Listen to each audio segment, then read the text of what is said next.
This sharpening knife kit comes with various items, so we're going to go ahead and start with the magnetic base. This is where you're going to go ahead and attach your knife, and then we have the roller, which you're going to attach a disc at the end to sharpen your knife's edge. Then we have the leather strap, which is going to basically clean up your knife after sharpening. So pretty easy tools. I'm going to go ahead and show you how to use it.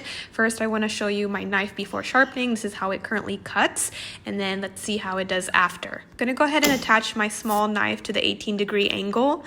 And then I'm going to go ahead and use the blue disc since I'm going more for a fine type of sharpening. And choose from various discs which go from coarse to super fine. Now I'm going to go ahead and roll that on my knife. As you guys can see, that's the motion I am doing it, and then after sharpening I just wipe it on the leather strap. Super easy, safe process in my opinion.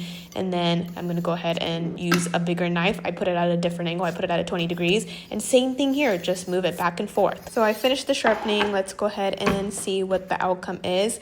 Honestly guys, it felt smoother and more seamless. It definitely worked for my small knife. It's honestly amazing how clean and precise your cuts become.